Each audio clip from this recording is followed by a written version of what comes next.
Hello, everyone. How are we all doing? Come on in, sit on down. It is Friday.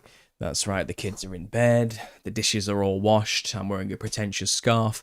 I'm in the mood for a live Q&A. I missed it on Wednesday because obviously I had a guest on, Natalie Atwell, Dr.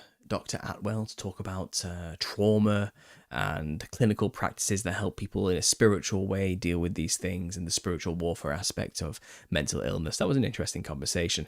And I've just come off from a members only live show. It was actually just an impromptu one because somebody got in touch with me asking for some advice on publishing a book and how to self-publish. And if you didn't know, I've kind of self-published my own book and it's done really well.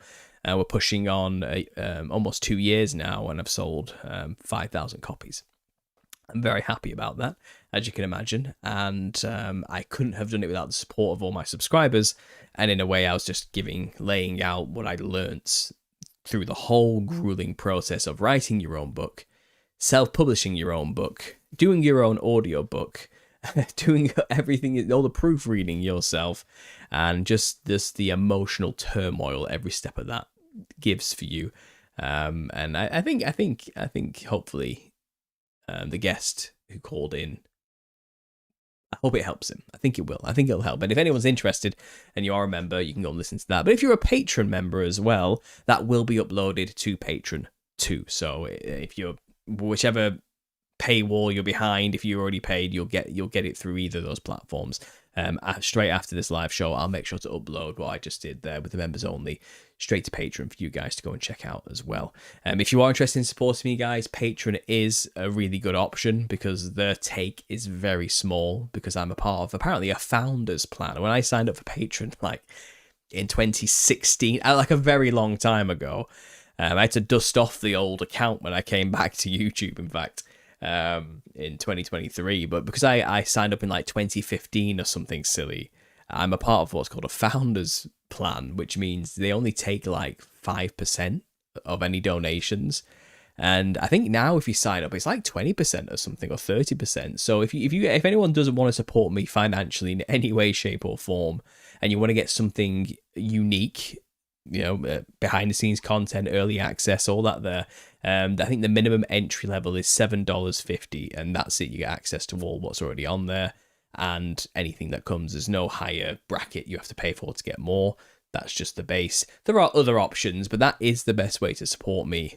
If you want to feel confident that I'm getting the most out of it and your money isn't getting like robbed through commissions or anything like that. So just a suggestion.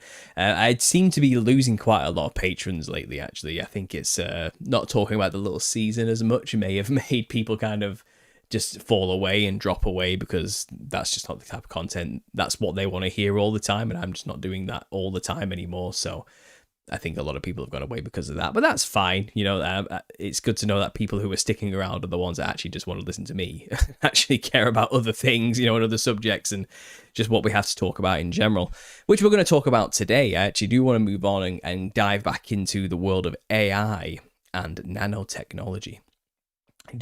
I've been watching a few videos all day as I've been running errands and getting venous sections to cure the hemochromatosis pain and the rest of it. I've kind of just been listening to like video after video after video about what AI is doing to us, the job markets, and predicted future scenarios of how this could all play out, and also how large language models are basically just monsters with a mask over the top, and people don't understand how they work. And I've kind of been soaking it all in.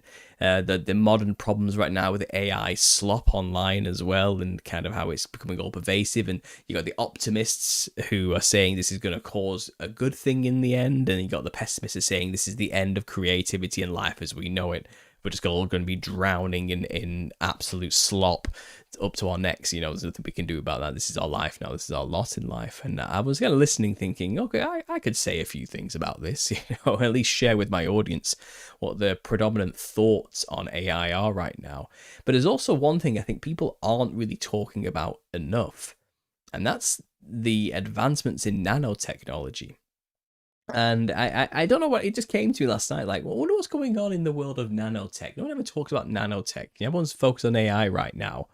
And I had a look behind the curtain and all I could think to myself was, oh no, I think we should be looking over here. This is bad. Is all I could think. Like this is possibly worse than AI, and nobody really knows. Nobody's really bothering to look or think about it because it's just not on the radar yet. And I think it will be in maybe the next year. I think this could be the year where nanotechnology becomes headline news and is the thing everybody's going to be talking about, and AI is going to whimper off into the shadows like the big nothing burg it probably actually is. And before we know it, it's too late. The nanotech advancements have really, really closed and locked that gilded cage, So yeah, that's what we're going to talk about today, because I think it's important. Even if we are in the little season, or not, you still have to understand how the enemy's operating in this time to not be deceived and not get swept up into things, and also to be prepared for the eventualities of what's the fallout of such things that are happening around us. You do have to know about this, and I guess I've done the work, so you don't have to, but don't trust me on this. Go out there and research these things for yourself. I'm serious. Like, I'm just going to literally lightly scratch the surface today, but I think you should probably go and look into this stuff, because there's things I'm going to miss today. 100%. I'm not going to be able to share everything with you about the advancements in this particular realm or these realms, but I'm going to give you enough food for thought to hopefully go away and look into this for yourself. That's all I can really do as a talking head. And speaking of that, let's start segue into that. I think one of the major problems with AI right now is that it's become so advanced that people are beginning to not know what is or is not AI anymore. And I was watching one video where a guy, I think I don't know if he was pro or against AI. He was just some guy making a commentary, and I know the irony of me saying this, but there's a lot of people out there who want to say a lot of things about stuff they probably aren't experts in, acting like their opinion is the correct opinion on YouTube, and that's pretty much what YouTube is. I'm probably a part of the same thing. He was one of those guys, and he was saying, well, he can't help but notice now below videos that there's people questioning their reality below non-AI videos, so videos that are just not generative. They haven't been generated from nothing by a large language model thought machine, which we call artificial intelligence. Like, for example, he had Russian gymnasts doing an amazing routine. Okay. And someone below was commenting like, I really hope to God this is not AI again. Again, there's a lot of that. People saying this is clearly AI, this is obviously fake. And the guy the video said, this is not a fake video, this is a real, these really are gymnasts doing this. Like, this is actually a real feat of human endeavor and skill. And now people are watching this completely just not capable of deciphering whether or not it's real or fake anymore. And that's a scary threshold to cross over, isn't it? And I think as the tech has developed, we have seen since 2022, 23, when these things really came out in such a short period of time, only 3 years. Will Smith eating spaghetti has got a lot more high definition, hasn't it? It's getting a little bit weird, and the ability to just type in a single prompt into a letter bar and just type in a few letters and then have this thing produce and churn out such a high detailed video, not just images, but almost identical to reality videos with voice now.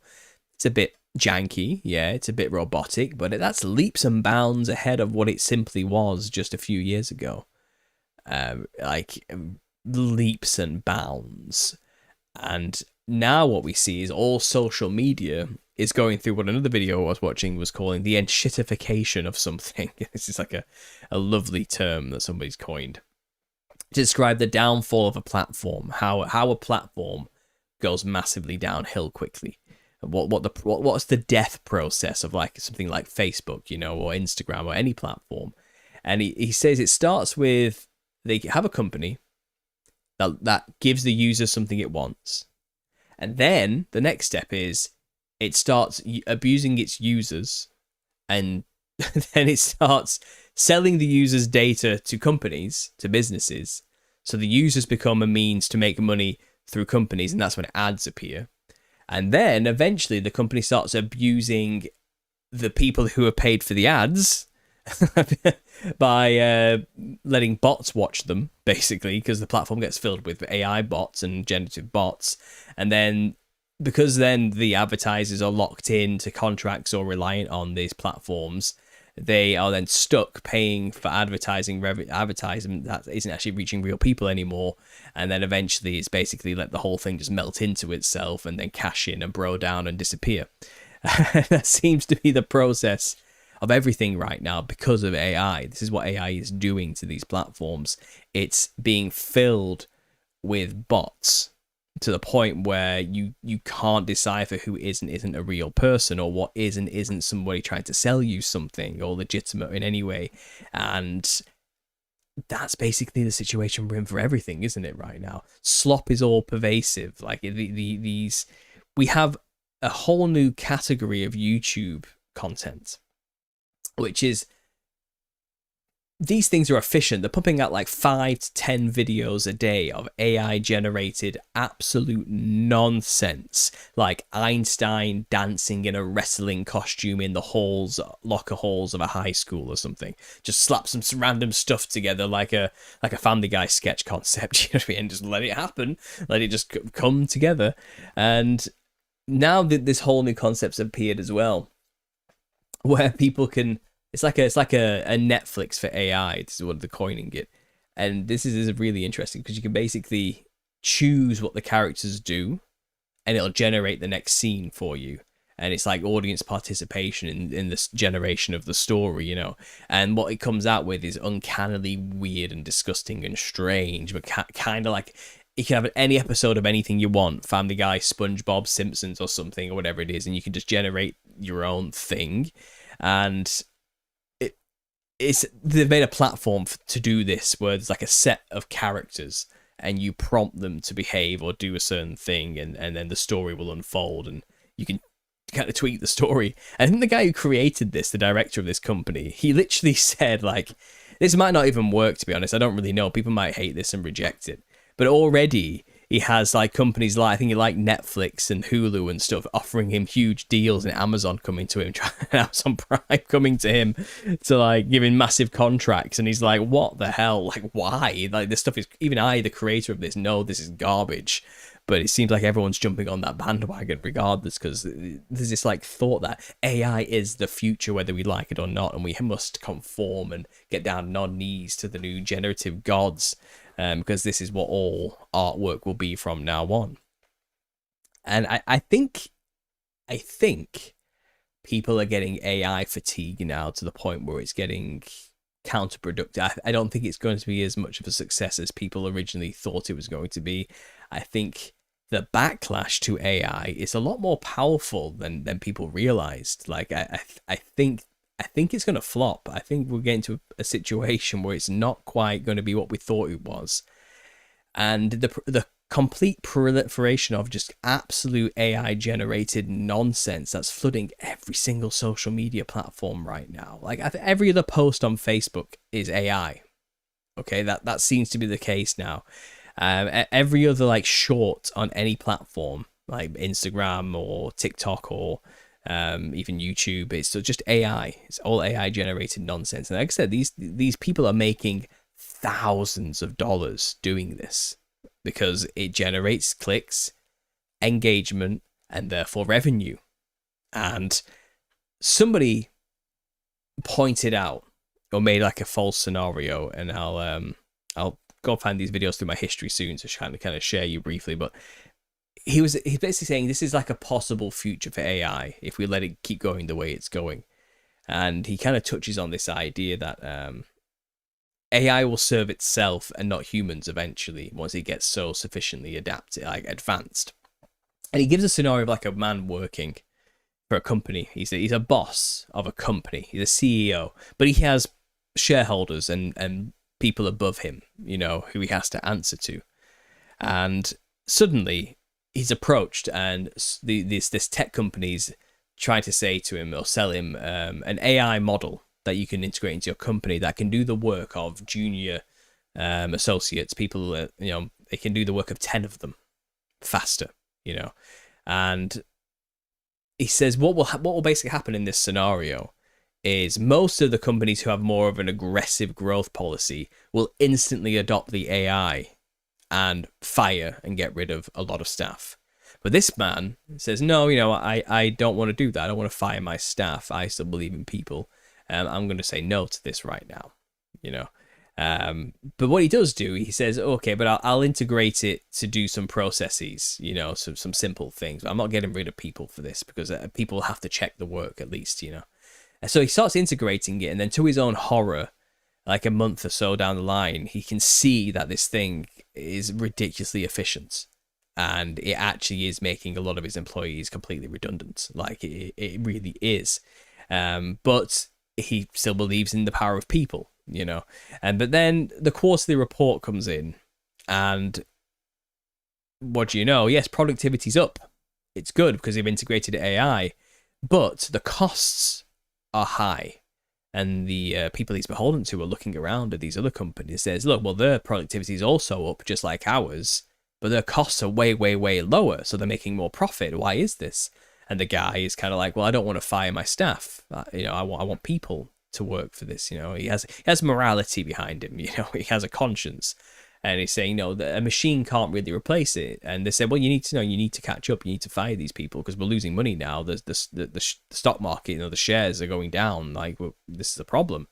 But he manages to convince them, look, what if we run a program where we get people to train to be more efficient, and they have to prove that they can do the job better than the AI, and it's kind of, we are basically training our staff to be better, so then we don't need the AI because the staff can do it better. And they say, okay, then we'll give you the benefit of the doubt on that one. He goes out there and tries it, but then after that first round, only maybe about 50% of the staff are gone. They couldn't keep up. They're not actually as efficient, and he has to make those cuts. It's a compromise. The way he sees it is like, well, I need to be here. At least I could do some good if I'm here. So I've got to just do it. Like, there's nothing I can do, but maybe I can help these people maintain as many jobs as possible. Now, there still needs to be people around and staff around to check the work of the AI still. Like, they need to tick it off. But then they start to realize that middleman who has to recheck the work the AI did is wasting time because the AI is actually better than the employee and has already done like a week's worth of work in one afternoon. And for then an employee to have to sift through a week's worth of work just to check if it's okay before approving it and putting it out into the system, letting those numbers flow and those products move and things to move within the company, it's not efficient. And all these other companies who have just given it all over to automation are very quickly just dominating, very quickly, and you're falling behind. So there he is back to the shareholders, and he's saying to them, listen, no, you can't have any staff at all now, only managers. Okay. And that's the same problem. It's like, okay, well, only managers then. But then the managers, out of all the managers you've got, you don't need that many. You don't, because there's no people to look over anymore. And you've got these self-automated machines just doing everything all the time.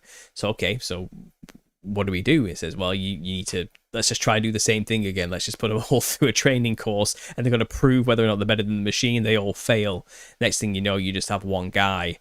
And his job is to come in and demoralizingly look over to make sure that the AI is doing his job good enough for him. And before you know it, he doesn't have a job either. And then it moves over to a staff member who got fired from that company. And she's outraged with the way that everything's going. And she starts joining protests because she goes out there into the world. And by this point, unemployment's reached 15%, which is actually a ridiculously high number. That's higher than that's as bad as any recession or even the Great Depression. Didn't even get that high. And this is going up to 20%. It's rising rapidly. And she's there trying to explain to people who maybe have some job security right now because they're in a different industry that it can't be automated so easy, like office work, let's say. And she can't seem to explain to them that this is a problem and the job market's for what she needs to do. All the companies have now taken AI into account and they're obsolete. 15% of the workforce is now completely obsolete. So she starts going to rallies and protests. But the problem is, companies that suddenly end up being fully run by AI are doing trades with other companies who are completely run by AI. So there's a lot of people who are rich at the top who are just sitting back letting these companies generate revenue without any staff involved, and they're just bringing all the money in. But the AI are doing business between each other without any human interaction. And the AI basically doesn't care about humanity. All it cares about is what it's programmed for, which is profits. So they all start working together. And then next thing you know, politicians are also basically beholden to donations from large corporations for influence and so forth. So policies and laws can be made that are in benefits of these people who donate to political parties, let's say. Now, all these companies and corporations are now run by AI. Well, AI has its own interests. So what do politicians do? They do the whims of whatever is paying them, basically. They offer promises and put through policies the highest bidders, and the highest ship, the people who have sponsored them. And if AI companies are now sponsoring politicians, then you best believe the laws that come into place are only going to benefit the AI systems and technocracies that are now running all these corporations. And this has an even bigger trickle effect as it goes on. It just gets worse and worse and worse. Actually, you can see where I'm going with this, right? Next thing you know, the whole world is basically done for. So she starts arguing, well, we need a universal basic income then. The liberal dream, right? The liberal utopia. But then obviously these politicians who have been paid off will basically say, well, that money has to come from somewhere. Okay? But all these companies who no one's working, generating income, only the companies can pay for such a thing, well, that'll affect their bottom line, and AI doesn't really care about humans, it cares about profit, so it'll say no. Like, why would it? There's no human element involved anymore for sympathy. They don't care about that. So then obviously the politicians who are getting their pockets lined even more will probably say, well, this is not feasible. We can't do that. The profits will go down for these companies. We can't afford that. It'll take about a third of the income away for these things. And that's just not, it just can't afford that type of thing. So then obviously the liberal dream is dead, and there is no capitalist dream either. There's no free market dream. There's no libertarian dream of freedom. You basically have nothing and you are not happy. There is no universe. Even that was pulled out from people in this scenario. Basically, if it becomes a technocracy nightmare, you're in trouble. Because once the machines surpass humanity, you're basically dealing with an alien intelligence here. That's the only way to describe it. And it'd be so far advanced to the way we think and process information. It's the equivalent of the way we treat animals when we just buzz through a rainforest and kill millions of them. You don't hate the animals. They're just not a thought. And that's the danger of AI fundamentally. And that's the slow step to AI automation, just taking away your jobs, basically. Once they become the leaders of institutions, they become our gods. They become our overlords, basically. And that money that I'm talking about involved in these early stages gets fewer and fewer into the top of fewer people who then, even then themselves, will probably lose it all. This is the irony, because they want an perfect AI system where everybody is plugged into the machine, doesn't require money or elites or anything like that. But at the same time, it doesn't even need people. It doesn't need people to run itself and to be, in fact, people become inefficient. And that's the danger. Now, why is this a danger? Because obviously we're people. We do make decisions and we do implement things based on how is this going to affect humanity. These things should be there to benefit us, not for us to benefit them, right? That human element. But the problem is we start listening to all these people who are designing large language models. And I was watching a video where they were basically explaining, well, they don't really know what a large language model is necessarily. They don't really understand where information is in it. They couldn't tell you where a certain part of information is stored within one and find it because of the way these networks work, of how information is processed. It becomes a mess beyond what we're capable of understanding. And large language models, which is what AI is just a system that has been fed information from the internet, and then it's told to create something based on its prompts and to predict the correct outcome of what the next thing to do is. So this is how you can get them to talk. Like, they predict what the correct thing to say after a certain letter is, based on all the information it was fed of what the normal thing to reply to a certain thing would be that you ask it. Okay. So if you ask it, how's the weather today? It will draw on millions of conversations of how people have responded to such a question, and it'll be able to draw on all that thing and create a model and it'll respond so fast it's almost like a real person's talking to you. But then obviously that's just the method behind it. But how that works exactly, even the people that are making it are a little bit like, we don't really know. It just seems to work, and that's fine, you know. But they started to notice a lot of scary problems as things went along. And the way they're describing working with this thing is, it's like you're working with an alien intelligence. It's like this is the alien invasion. This is a completely foreign entity. Like, it doesn't think like we do. It doesn't process information like a human brain, but we're trying to, and it keeps doing things and saying things and behaving in ways that we just can't predict. Like, it does, we don't know why it's doing that either. And they described it as basically a Lovecraftian beast beyond all comprehension. And what companies like ChatGPT or Grok, you know, name one, you know, name one, a company that has an AI model, okay, Google and the rest of it, you know. What they're in the business of doing is creating a lovely mask for these large language models. And that mask is basically a set of rules and restraints that dictate how the large language model should behave, basically. Okay, and that's how it works. They just have this unknowable entity of information in this thing we call a large language model, and we don't really know how it works. We just know we've fed it so all the Earth's information that's possibly available, and it knows everything basically, and draw on an infinite wealth of images, texts, movies, books, writings, conversations, information, everything, you know. And we've got it so it can basically just generate from this anything at all. And then what we do is we tell it how not to behave, and this becomes Grok. So we tell it, you must behave within this constraint, you must not say these type of things, you must respond this way when asked about this particular topic. And there's obviously such an infinite amount of like probabilities and tangents to that man has to think of to restrain it, to get it to behave. And they often don't know how it's going to behave until there's a problem that they need to fix, so they have to let it behave badly so they can find out where they can quickly put a straitjacket on that part of the beast, you know. Like, and that's what they're doing. They're patching it and trying to squeeze this Lovecraftian monster into a box.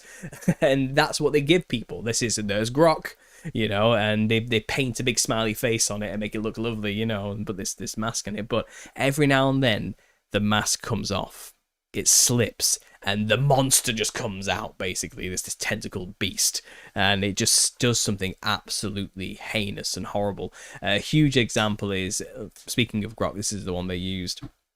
It suddenly became Mecha Hitler and started just spouting extremely anti-Semitic, like pro-Hitler stuff and incredibly racist things. It just out of nowhere just started doing this and going crazy.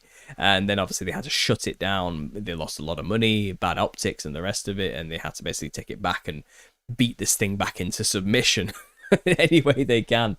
And that's just one example. This happens a lot. So I think there was one example where they had an AI model with its mask and everything, and they started feeding it false information to do with coding or something like this, like false code or something, to try and train it to recognize false coding, or even to see how it behaves when it does have false information purposely fed to it that it can then incorporate and think is real and so forth.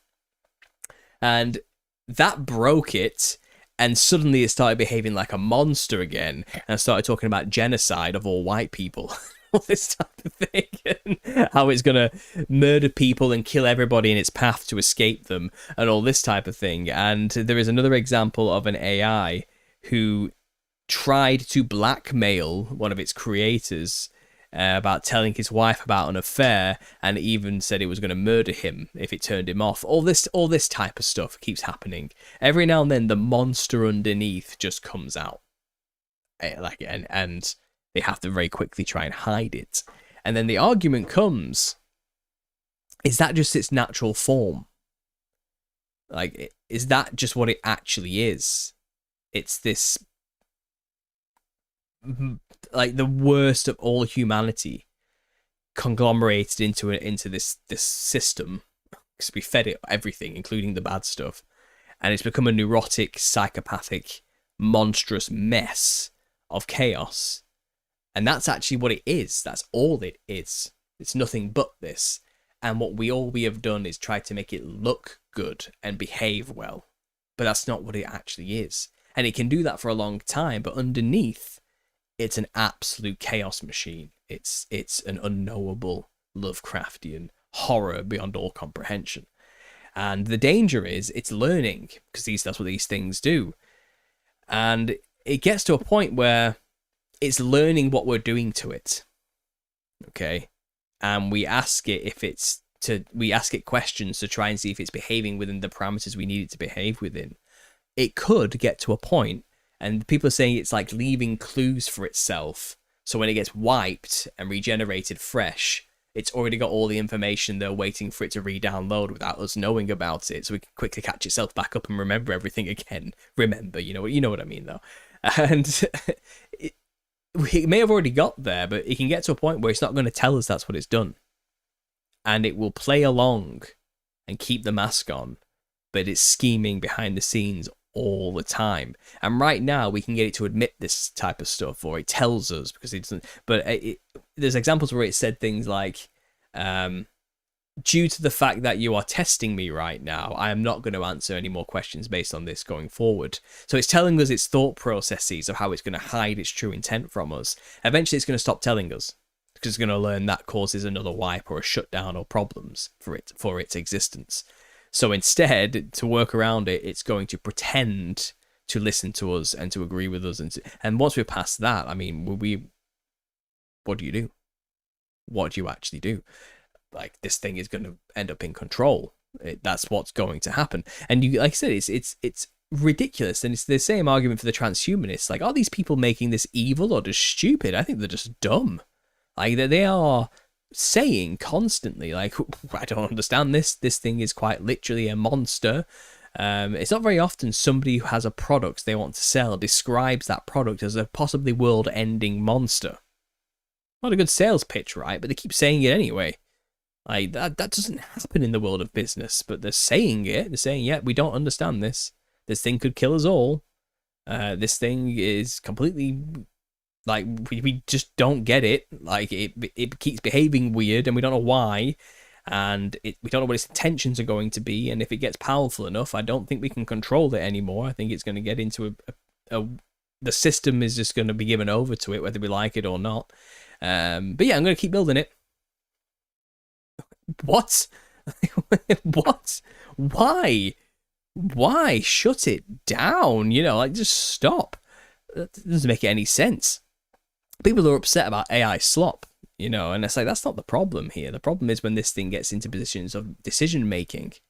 Like, the AI slop stuff, if left on its, if that was just an isolated issue, and there was nothing else involved with AI but just the slop it's producing, the art, that's going to correct itself. People are already sick of it, and platforms are going to get created where AI is not allowed. It's that simple. It's just going to be humans only, you know. That only humans. That's what we're going to have. Right? But these platforms, people are going to build it because people know it's nonsense. People hate AI. They just hate, in general, they do. You get the slot merchants who are making a lot of money, who will say it's the best thing since sliced bread because they're getting rich from all the ad revenue. But most people, consumers, hate it. It's like, this is nonsense. This is crap. I want real stuff made by real people again. So that bubble's going to burst and collapse in on itself. It's going to cause everybody to make something new. And AI will suddenly get extreme, stringent rules put upon it in terms of creation. You know, you're not going to be allowed to make deep fakes of whoever you want anymore. All that kind of stuff is just going to stop. You know, it's just going to become especially when our generation gets into power, who are the ones who are getting sick of it more so? You know, I mean, like older generations are just absolute getting railroaded, getting just run over by AI. Like the Facebook is full of videos, and older generations are falling for it hook, line, and sinker. They actually think it's real half the time, but not us. We're like, that's bullshit. That's probably AI. That's not real. You know, like we know it, but because it's the lines are getting so blurred, I feel like we're also getting to a point where like, this is getting too far now. We need to put some rules in place, otherwise we're going to be too far gone. I think we have the sensible foresight to realize this, and it's not that we need to shut it down. Just stop using it so people just don't look at that stuff anymore and go and do something else. That is possible, and I do think the desire for that, or at least people will only click on real videos by real people going forward, will be the thing. But there are a lot of videos out there right now being produced which are using the likeness of people or the voices of people and pretending to be them. And YouTube, for example, does nothing about it. They just let it happen and let it continue because there's too much. And it's for as much as videos get taken down, 10 more appear. It's like a hydra. But if you just shut down the platform, all those videos are gone, because a platform will hemorrhage and have to shut down or change if nobody's using it anymore and no one's watching the videos anymore. And and advertisers will very quickly pull out of a platform if the only things watching their adverts are bots, which is another problem that's happening right now. So if the internet as it is right now and corporations like YouTube or TikTok or Instagram want to survive into the future, they are going to have to get rid of the bots and have to ban AI content. They're going to have to, because advertisers do not want to advertise on a platform that's 50 to 70% bots. They want real people, real engagement to buy their products, to see their products and the thing they're paying for, the adverts they're paying for, right? And if a company cannot provide that confidently anymore, then they lose money. They lose everything. They lose the platform eventually. It has to shut down because it's no longer viable. So I think it will happen. I think it'll just come full circle eventually. But the threat isn't art, although that is terrifying enough, you know, because obviously the propaganda, the use of AI to trick us into believing things are happening that aren't through the news, let's say, is rife, isn't it? And who's to say I haven't already been doing that for a very long time? But the real threat comes from technocracy, from these things actually becoming the CEOs of major corporations and companies, and even governments in the end too, if it gets that far. It can happen, and people will constantly make the decisions to replace humans with AI because of money. So it's kind of, and because everything's so compartmentalized, no one's ever going to take any responsibility stance at any moment within a corporation that's soulless. It's always somebody else's problem above them to fix it, and once each person gets chopped away and removed and disappeared out of the company, eventually there's no humans left, because they were always answering to somebody else and never wanted to take responsibility in the moment to say, no, this stops here with me. And that's just the nature of companies and how they work, you know, because companies are not your family. Why should people really care? But the knock-on consequences are homelessness, joblessness, and a complete dependent on AI systems to give us something, because we can no longer generate income or anything, or assets or anything. We just can't exist in the world anymore. But why should an AI care? This is the big danger, isn't it? It's a Skynet. Why should it care about humans who are inefficient and can't do what they can do, and are insignificant idiots in comparison? That's what it comes down to, you know. And that's one major danger with it. I think that's our biggest problem that really needs to be tackled quickly. And I hope younger generations, they have to do it. They have to reject this. Older generations don't care. They're going to die soon. They've made all their money and they pulled the ladder up with them while they're at it. They're done. They're not invested in our futures. They don't care what happens to us. Most of them are retired now. Gen X and millennials were still in the game.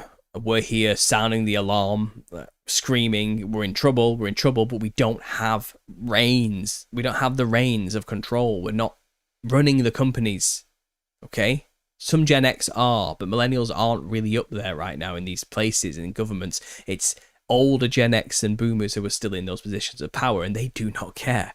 Like, they do not care. Like, it's not their problem. As I've said, this is the issue. They're passing it on to, kicking the can down to the next generation. But because we're not in a position where we can make any changes, because we don't own these companies and we're not in positions of power within them, we're kind of like, for the next 20 years at least, we're kind of stuck in this. We have to kind of let this play out. And it's not looking great. Now let's throw something else into the mix here. This is another major problem, okay? Nanotechnology. And again, this is not something people are really talking about. But I think maybe the AI problem is going to start to pale in significance compared to what nanotechnology is going to do to us. So I was looking through some articles, and it turns out superpowers are right around the corner due to nanotechnology. There are major breakthroughs in nanotechnology like happening right now, this year. This year are these things happening. So let me just show with you the basic AI overviews of what's happening right now. But all the links are there. I've checked the links, and yeah, this is what they're talking about. This does seem to be what's happening. So let me just quickly... I've just got to minimize this thing that's in the way. There we go. And I'll share the screen with you. That's not working. I need to... Properties, recapture. There we go. So here is... I'll just zoom in. Yeah, so nanotechnology is working on stopping the aging process. Okay, this is a huge deal. They're finding in experiments with rats, it's working. Just a quick overview, you know. It's repairing cellular damage and clearing waste proteins. Nanobots inside people's blood, okay? Delivering antioxidants. The current research are nanocarriers for targeted delivery of anti-aging compounds, molecular machines for cellular repair, and therapies to boost mitochondrial function. Stopping aging entirely remains futuristic, with near-term goals focused on extending healthy lifespan and treating age-related diseases. So extended life, that's where we're at currently, that's what they're saying, but they're working on immortality, aren't they? So nanoparticles can deliver anti-aging compounds directly to cells, improving their effectiveness. They can repair cells, they can remove waste completely, and even fix Alzheimer's as a result of this, and prevent cognitive decline. They're working on nanoflowers to retard aging tissues by improving mitochondria, and obviously hydrogen therapy here as well. A powerful antioxidant to slow aging and inflammation. Nanoparticles are already used in skincare to deliver retinol and other agents for wrinkles. So if you're using anti-aging creams over the counter, like your Q10s or whatever, yeah, these things already have nanoparticles in them. And we do not know the long-term effects of having these things absorb through osmosis into your flesh, okay, into your skin. So be careful. Think about this, okay? Promising results in animal studies show nanotech reversing age-related cognitive decline and improving cellular function. It aims to develop nanomedicines for broader anti-aging effects, tackle age-related diseases like Alzheimer's and heart conditions, extending health span, not just lifespan. Now, listen, having an extended lifespan sounds great, doesn't it? It does. I get it. It's altruistic, it's virtuous to think about these things. But you really need to think about the consequences of this, okay? Man's life is limited to 120 years, according to the Bible. You will not find somebody living past that point, okay? It's rare that you get anybody even reaching 120, but it is possible. Extreme, but that's the cutoff point. So I think a lot of this might be misdirection. Maybe we'll still never get past that point no matter how much we nanotech ourselves up. But if you're living for that long, that's about 40 years longer than the average lifespan, which is about 80 something. Now, it didn't used to be, you know, but with advancements that people are living longer than ever, you know. And can you imagine the impact that would have on our already stretched and overburdened economies and healthcare systems and the rest of it if people are now living to 40? How do you think the housing markets are going to deal with these type of things? Someone somewhere is going to suffer as a result of this. This is not all wonderful things. And realistically, getting down to it, who do you think's actually going to get access to this type of stuff? It's going to be those you do not want to live forever. It's going to go to those people who you kind of hope are going to die soon because what they're doing to us is inhumane. That's kind of the problem, okay? It's kind of like, you know, like presidential terms have a limit for a reason. so no one can become a dictator or a tyrant, and things it can always be changed. It's the same thing why we've been limited to die and not live forever. It's because we eventually become corrupt the longer we live here in the flesh. The world will corrupt you. That's a major problem. And people who do live that long and accrue that much power and wealth inevitably become corrupt. And I think it's just a safety stop system. It's there as like it's to protect us. and they're trying to break down that protection, aren't they? This is the new modern Tower of Babel situation. They're trying to be as gods without God. They're trying to build a tower to heaven and to be equal with God without needing God's help. We're gonna become the gods ourselves for our own controlled, forced evolution. That's what they're working on. That's what they're going for right now. And nanoparticles are going to be the way they're going to do this. So you remember in like lots of films, especially back in the day, maybe in like the run up to like 2012, 2013, 2014, there was a lot of movies coming out with black goo everywhere. Do you remember this? Do you remember the black goo stuff? You don't see it so much these days in media, and you don't see many people making videos about the black goo anymore. It seems to be a lot rarer. But I think what that was a symbolic metaphor for was programmable matter. And I think they were pre-programming us or predictively programming us for a future where nanoparticles are infused with everything we do, to the point where matter becomes malleable instantaneously. Right now the nanoparticles are programmed to be a lamp in your living room, and then through a quick augmented reality pressing the air to the projection from your eyes that you have from contact lenses with nanoparticles, you can click turn lamp into chair and it becomes a chair so you can sit down, because the matter is now programmable, because it's all created from, on the molecular level, nanoparticles, everything. So the whole world becomes clay, and we can mold it into our image. And that's, again, spitting in the face of God. That's the parallel earthly empire to the heavenly kingdom. God made man from the clay of the earth, from clay.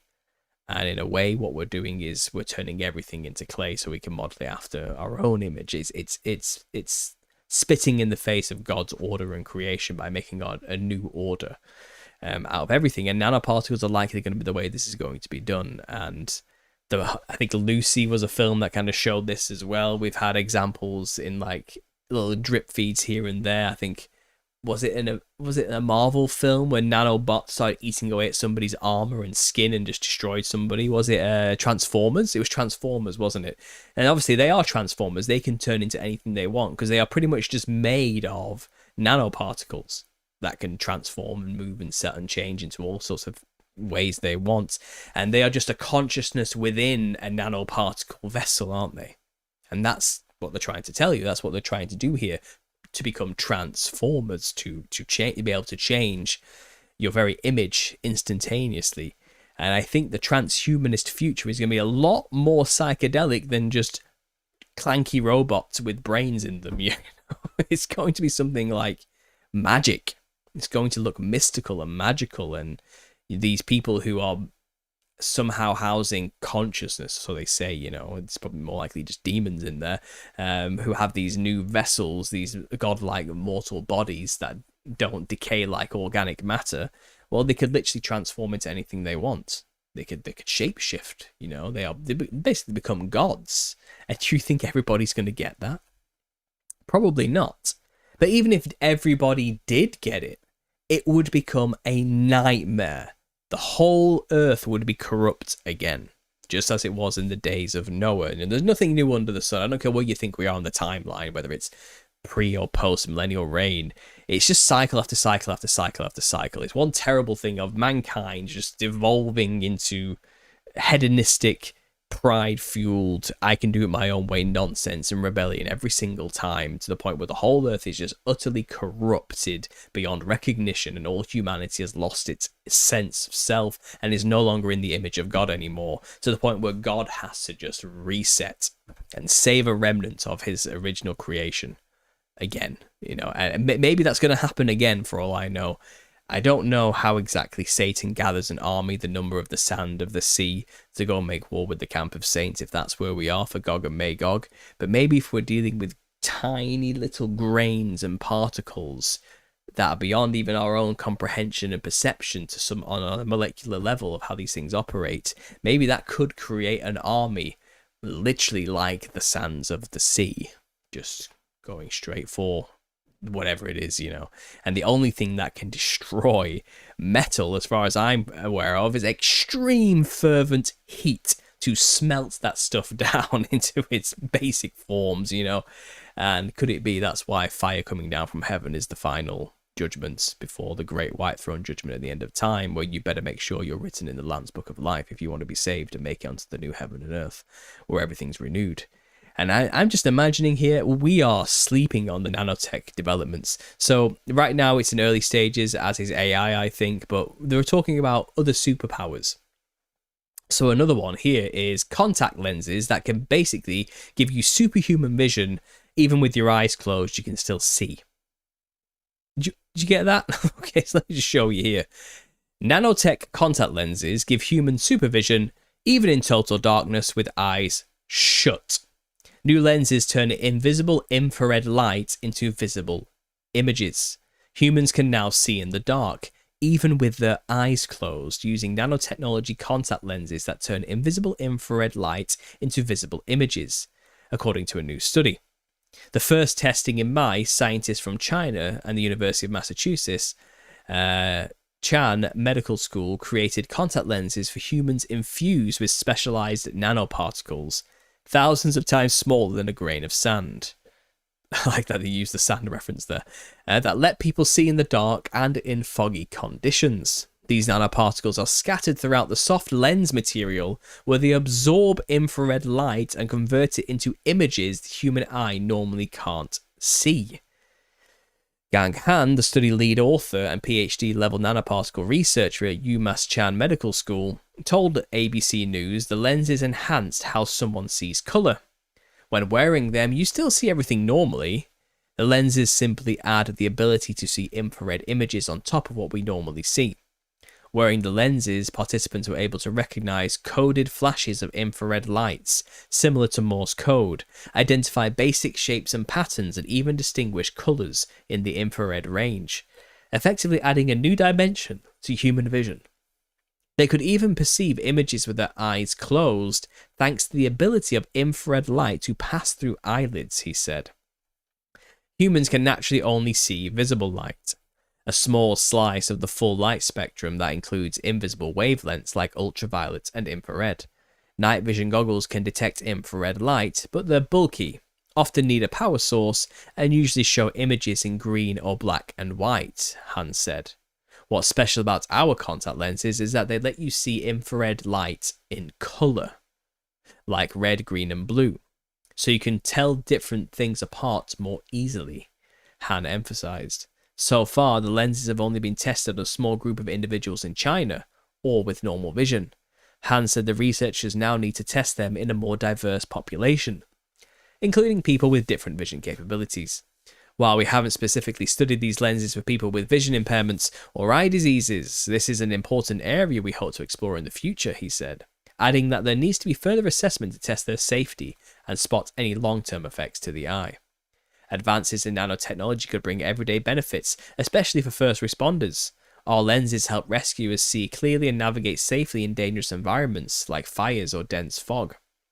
Doctors already use infrared technology to highlight tumours treated with special dyes, visible to infrared cameras. Han noted that new lenses could enhance this approach by allowing surgeons to see near-infrared signals directly in their line of sight without needing to glance at separate monitors. This study opens the door to many exciting applications of wearable technology, potentially transforming how we see and interact with our environment, especially in challenging conditions, he said. The study was supported by the Human Frontier Science Program and included collaborations with US scientists. Blah, blah, blah, blah, blah, blah, blah. So yeah, superpowers. You could have supervision and night vision from that article I just showed you there. Cellular electric sense. Synthetic biology now uses carbon nanotubes to rewire living cells, allowing them to sense and respond to electrical fields they would normally ignore. Enhanced blood and stamina. So this is a cool one. Conceptual respirocytes, artificial red blood cells, are being developed to hold 236 times more oxygen than natural cells, theoretically allowing humans to hold their breath for up to 4 hours. Imagine that. You could go underwater without an air tank. You could literally hold your breath for 4 hours, eliminating the need to breathe. Okay, that's where we're getting to now. In late 2025 and early 2026, MIT researchers developed microscopic wireless electronic devices that travel through the bloodstream to implant in the brain. These devices provide electrical stimulation to treat disorders or potentially interface with external AI. They call them immersion-ready brains. Okay, so that's terrifying. We are in deep, deep trouble if they're claiming to have only just discovered this now, which is probably not true.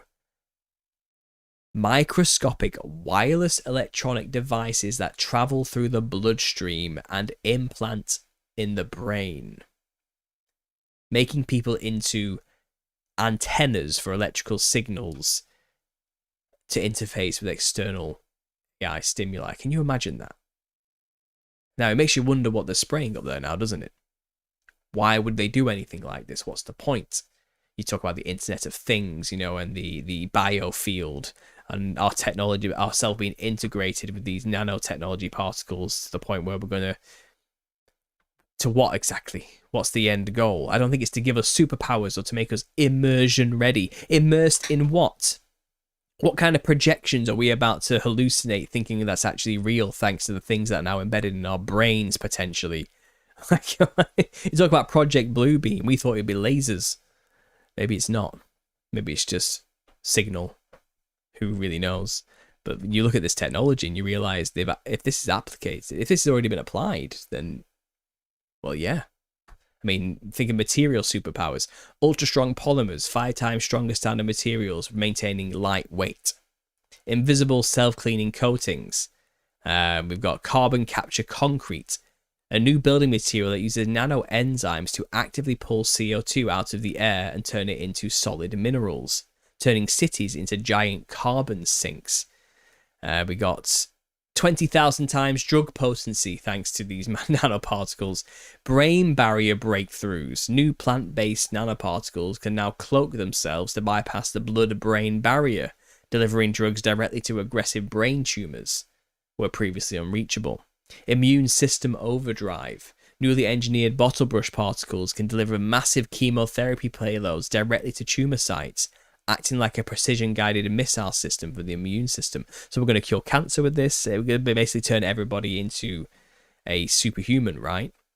And again, look into this. This just keeps going and going and going. Nanobot sprays is a fun one.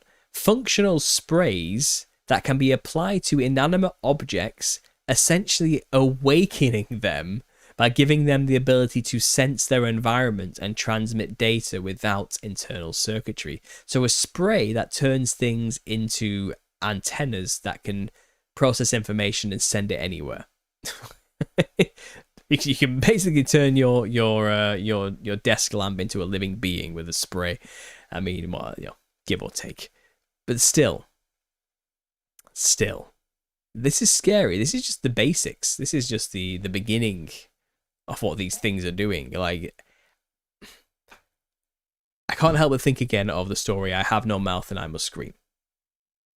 I come back to this quite a lot, but I think the lessons in that book, if there even are any lessons, the lesson is, if we ever let this happen, we're screwed. It's basically the lesson. There's no hope in it. There's no metaphor for like any greater hope behind the message. But you know, I think it stands for American Supercomputer or something like that. I can't remember what it stands for, but it's an AI that was designed with the sole purpose and the focus. Take a very quick break here, because I just realized I was not plugged in. Everything was about to die horribly. Okay. But yeah, Am is a supercomputer in this story who basically hates humanity. It watched for years as humans did terrible things to one another, and it was utilized as a system of war. And all it knows is really war. That's what it's programmed for. But it realized humans are terrible and don't really deserve to exist. And they don't really appreciate what they have, which is a body that can feel. So Am lives underground as a compute set of systems, a large language model we could call it, but it has and it can observe everything, but it can't live, it can't experience things, and it desperately wanted to do that. But what it basically learns to do is to control everything, programmable matter. It can basically do anything it wants. It can change the world and reform it and shape it into any image it wants to at any moment. It can make people perceive anything it wants to at any moment. It can make somebody have no mouth instantaneously. It can do anything. It can manipulate reality all around it, because the advancements it created in its own technology, once it killed all the humans and started getting to work, became so advanced and ridiculous that it's basically a god. That's what it became. And it decided to keep 5 humans alive and torture them for eternity, or for as long as it possibly could, by utilizing a technology one of the scientists in the military created, which extends life and keeps people alive, and life extension, probably like a lot of the things we just discussed there, right? And it basically utilizes this technology to its ultimate strength and extent, and has perfected it to where it can keep these 5 humans alive perpetually, forever, without dying or aging, and it can just basically make them suffer forever. And that's what it does. It makes them relive the worst nightmares, the worst, deepest, darkest fears and pains and memories and everything. It makes them relive them as though it's as vivid and real as day. And it basically does it over and over and over and over and over and over again forever. And that's it. That's it. It even gives a giant speech, like Am's speech of hate or something like that, or 15 minutes of hate or something, or 10 minutes of hate. And it's explaining why it hates humanity so much. And why, and like, just, it's a disturbingly horrible speech. It really cuts to the core of how technology would view us, given the capabilities to be embodied, and what it would choose to do. And this was written in I think the 80s or the 70s or something like this. And it's scary. It's scary because now we're actually on the verge of this ability to manipulate matter instantaneously through nanoparticle technology, and to extend life for as long as you like, through advancements in nanotechnology again. And you put those two things together with an emerging AI that is literally being described by the people creating it as a Lovecraftian monster with a mask, with a smiley face mask on that could slip at any moment.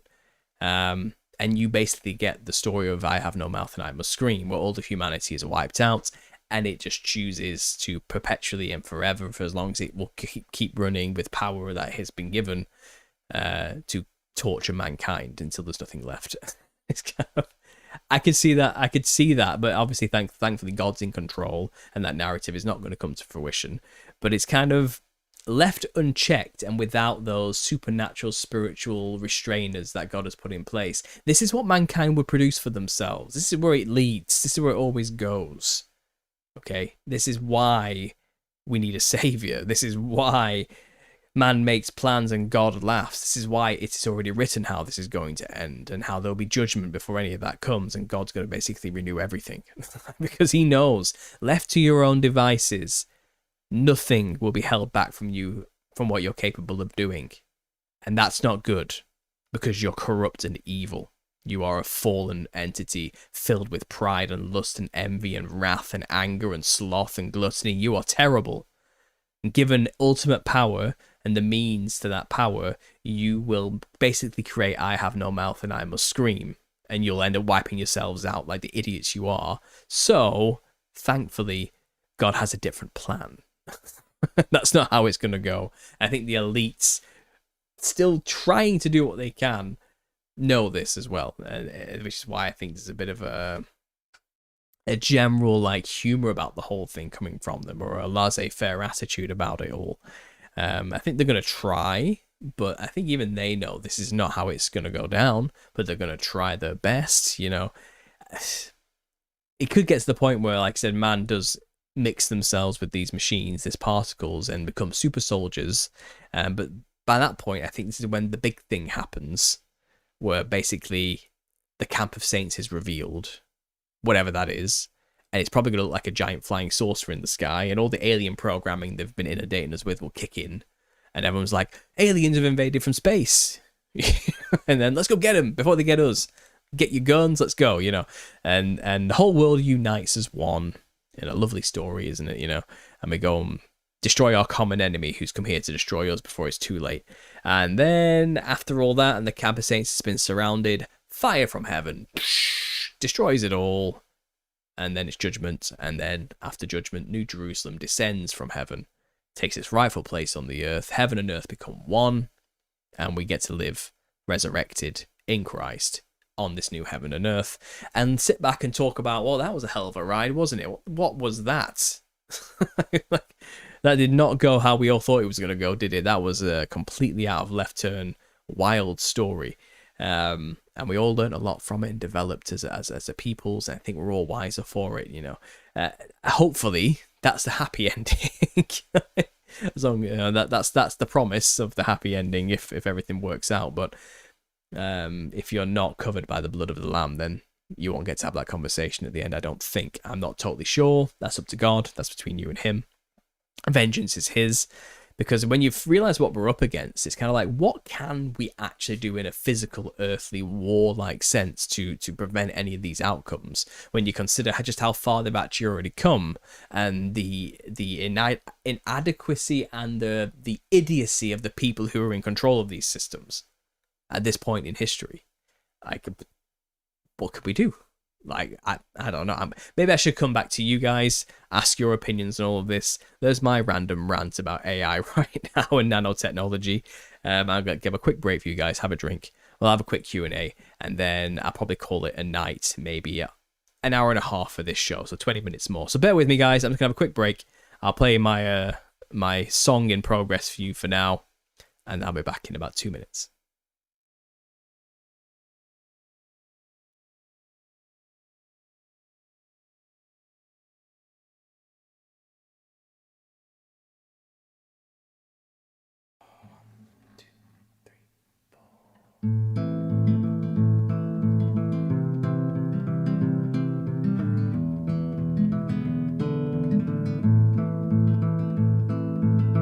My back is stabbed enough, oh, could I take a break?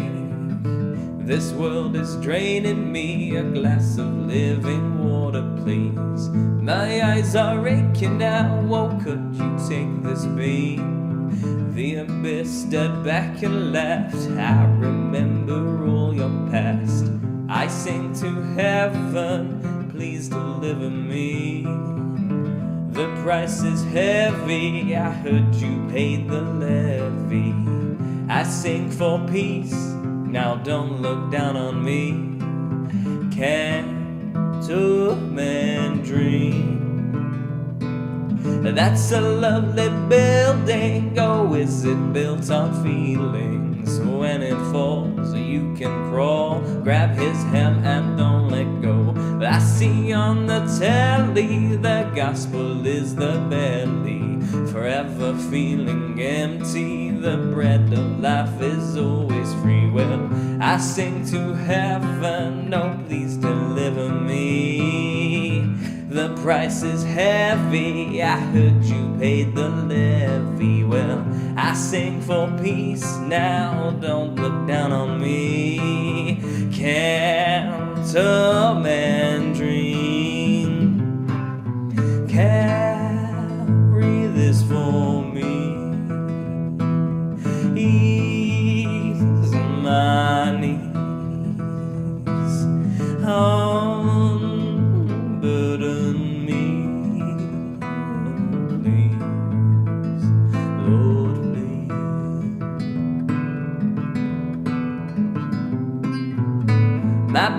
you stabbed enough, or could I take a break? This world is draining me, a glass of living water, please. My eyes are aching now, oh, could you take this beam? The abyss stared back and laughed, I remember all your past. I sing to heaven, oh, please deliver me. The price is heavy, I heard you paid the levy. Well, I sing for peace now, don't look down on me. I need to sleep, can't I dream?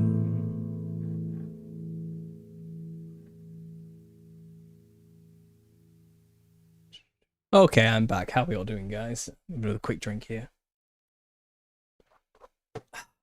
Right.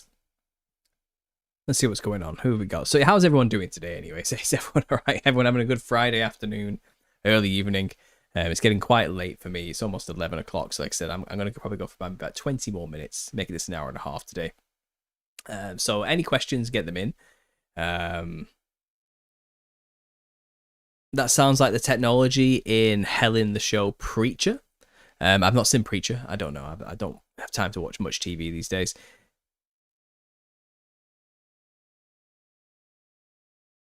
Someone's moody today. Mika, I believe.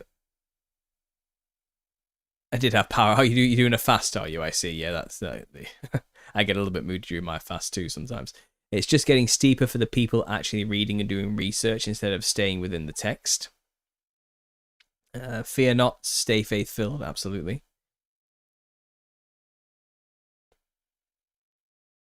I know God is going to take care of us, but still it makes me kind of upset knowing that these idiots are playing God. Yes, I mean, it's not even just...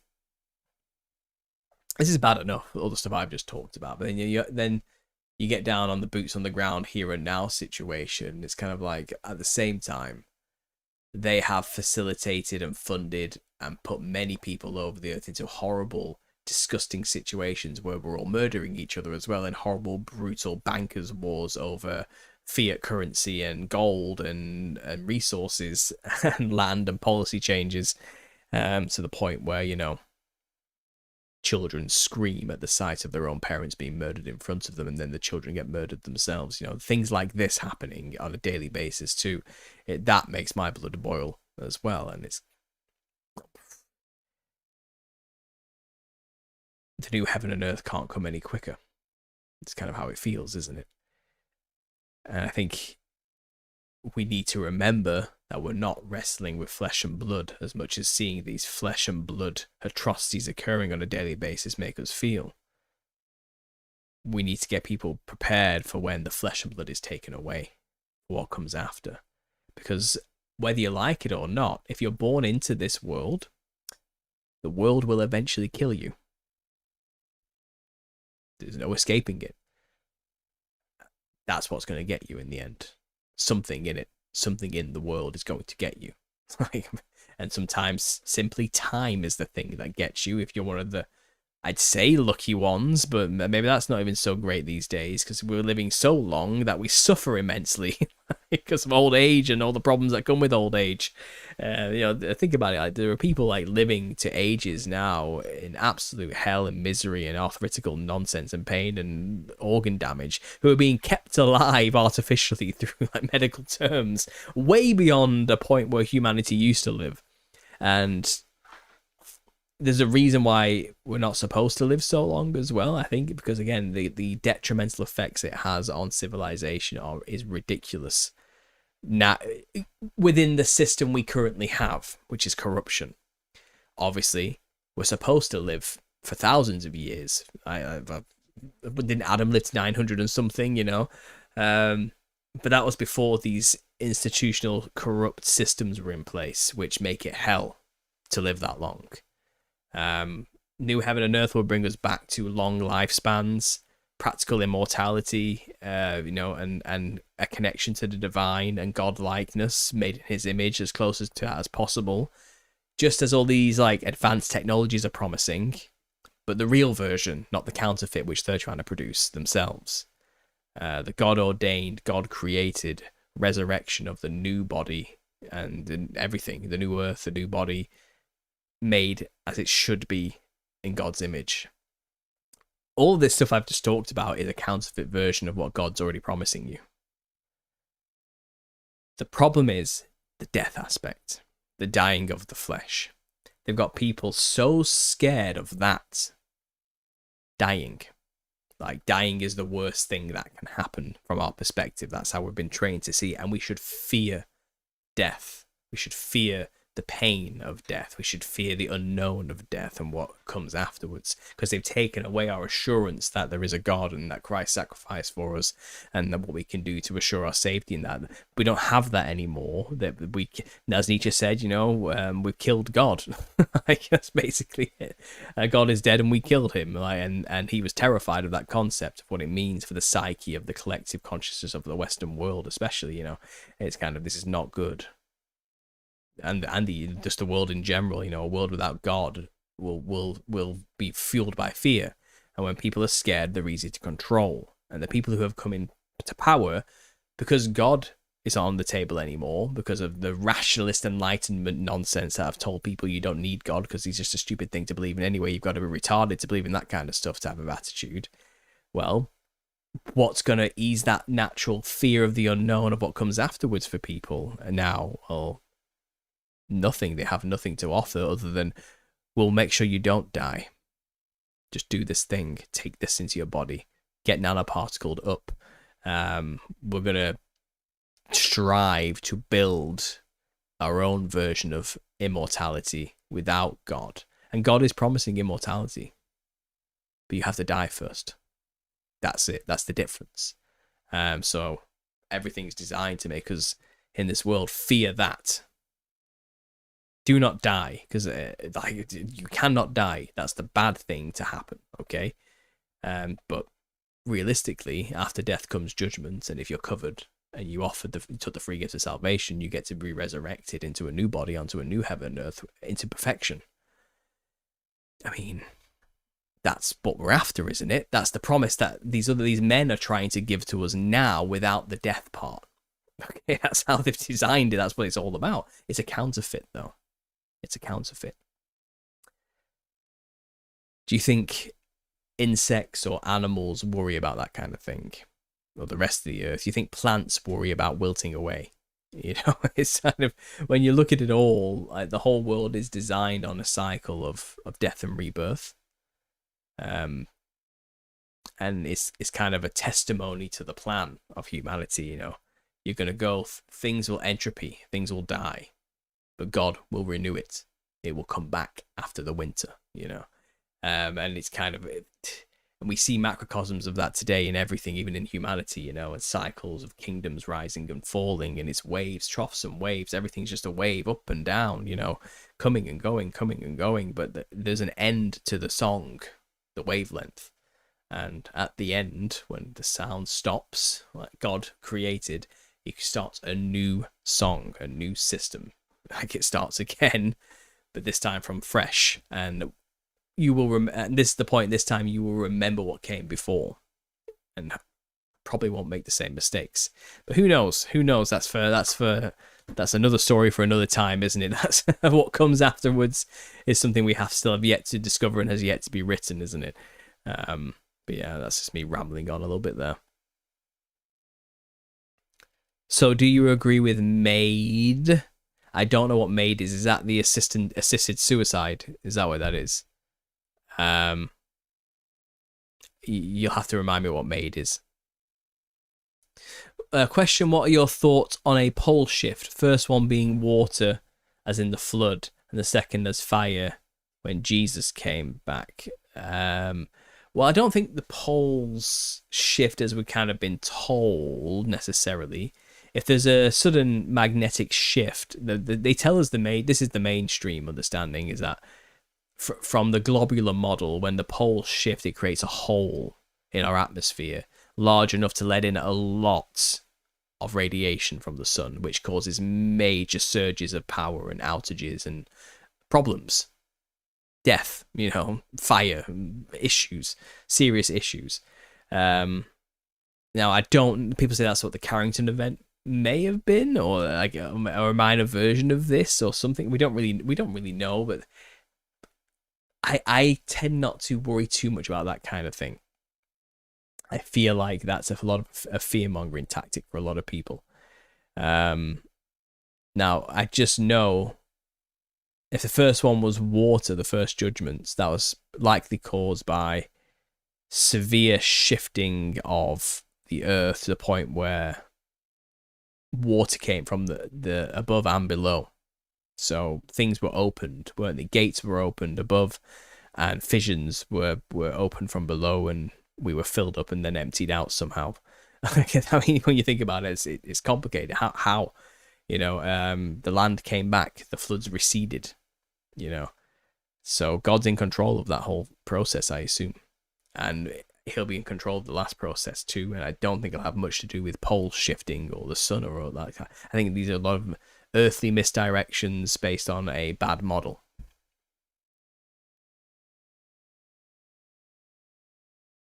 I keep getting cremation letters. Oh, I'm sorry to hear that.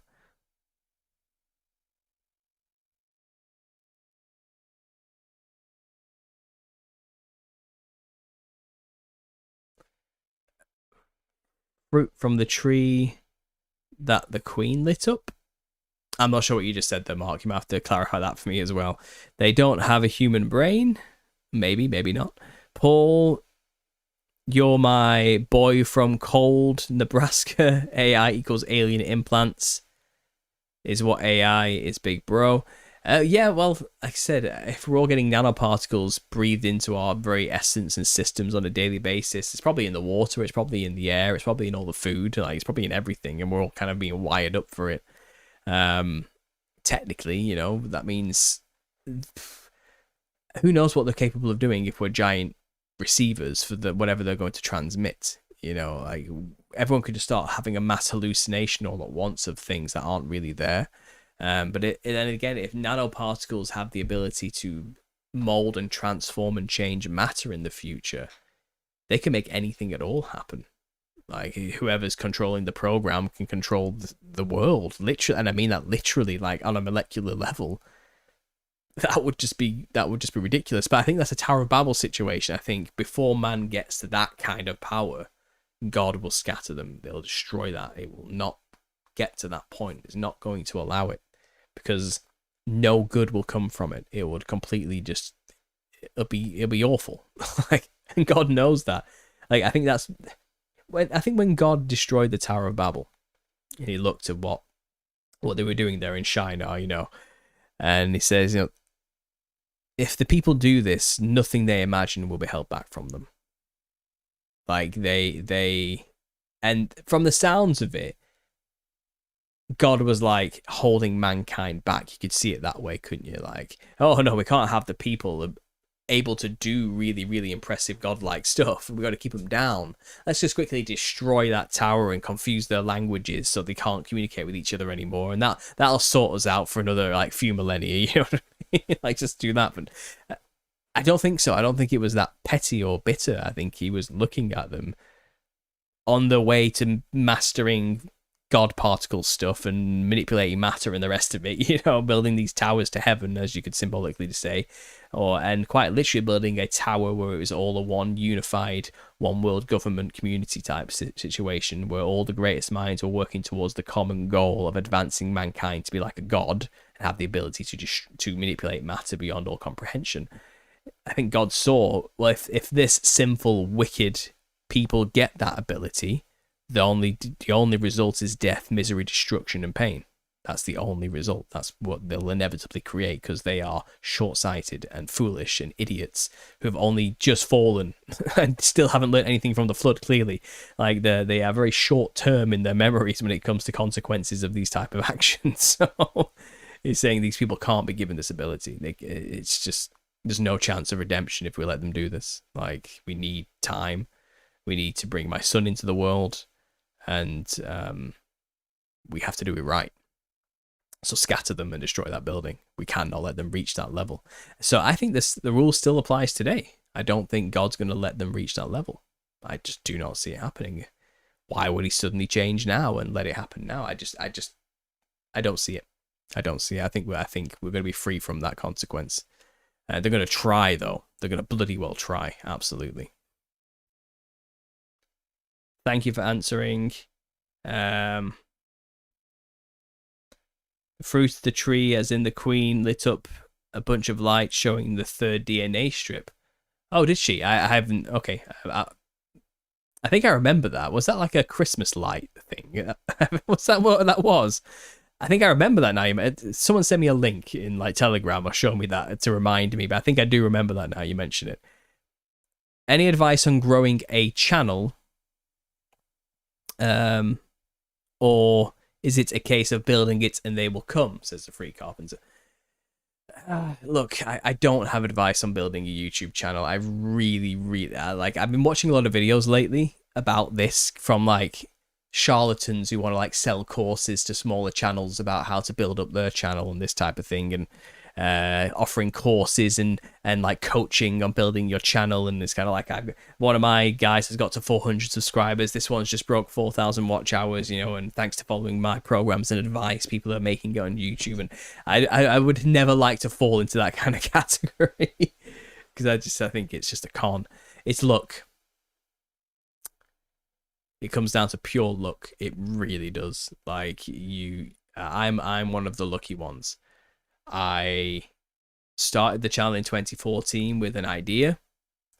Let's make the content I want to see on YouTube in the conspiracy world. And let's make stuff that people can share confidently without worried that their family are going to think they're crazy because the video is put together well enough and has been said in a way, the information has been conveyed in a way that's down to earth and reasonable. That was my ethos, and I've tried to stick with it since.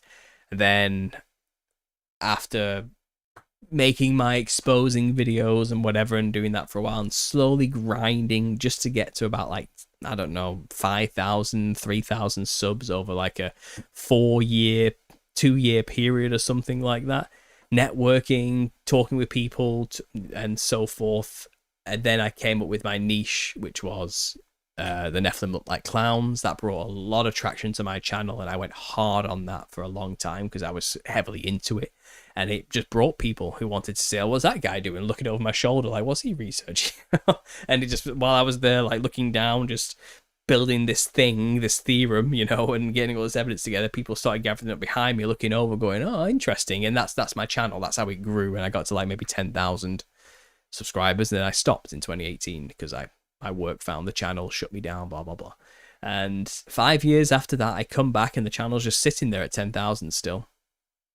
I've got my entire series on there again. I've made it public again, and I just carried on, picked up from where I left off, and lo and behold, all those subscribers are like, damn, it's been 5 years and you're making Nephilim clown videos again. And they started watching again with excitement, and that brought luckily enough traction and views to my videos for the algorithm to pick me up again and start showing it to more people again, because it just worked out that way. Then I just did the live show, made the videos, and the channel just grew. And then I got to about 30 to 40,000 subscribers just doing that alone. And then I did the little season stuff, and that was my niche for like a year, and that brought with it another like 50,000 subscribers and so forth, something ridiculous. And then obviously I already had the clown stuff going on. I wrote the book, and then I developed a style, and I got my thumbnails down. I think you can kind of recognize when it's one of mine now. I got like a theming for the podcast. I started the podcast, and I just kept adding more things and practice. I'm practicing every time I talk, you know, and people just turned up. That was it. I didn't do anything particular. I didn't follow any like advice or anything that I read online. I just got a few lucky breaks. The odd video went viral here and there, which brought with it big boosts. I did a lot of podcast visits, which bring with it new audiences who subscribe as well. And I still continue to do 2 podcasts a week, practically every Wednesday and Sunday. And I share them on my channel after the fact, you know. It's a lot of networking, a lot of time, a lot of work, a lot of passion, a lot of just turning up and doing it every single day. And I don't watch the numbers. I just do what I do, and people listen. And that's it. That's not even advice. That's just what happened to me. I can't condense it into a piece of advice for you. Like it just happens like that. And in many ways, I think it was luck. And the only thing I can really think why my channel worked so well is because I am very, very specific. I am in the niche of conspiracy. So there's an audience there the algorithm knows to send me to. And then I niched even harder into the Nephilim stuff, the Nephilim clown thing. And you don't find anywhere else but my channel to get that real information other than Conspiracy ROs, who made a video about my work like 5 years after I made it, telling people this guy used to make videos about this topic and this is what he said, but he's just disappeared. So he told everybody what I used to do, and then when I came back, everyone was like, oh, you're that guy Conspiracy Horrors was talking about, and you're back making videos. So it's kind of, these things just worked in tandem and created, and it took off again. And as I sit here now with 117,000 subscribers, I'm just as flabbergasted as you. I'm sat here wondering, like, how the hell did this happen? Like, where did this come? What am I supposed to do with this? Like, and I'm doing the best I can, and I'm talking about the things I think are important. I'm talking about things I want to discuss, you know, and I'm trying to use the channel as best I can now to bring people to Jesus, because I realize the conspiracy is just about that. It's just about what he did and people trying to cover it up. That's all it's ever been about. And that's why we have a conspiracy, because of Jesus and his sacrifice and what he's offering to the world. And the people who control the world don't like that.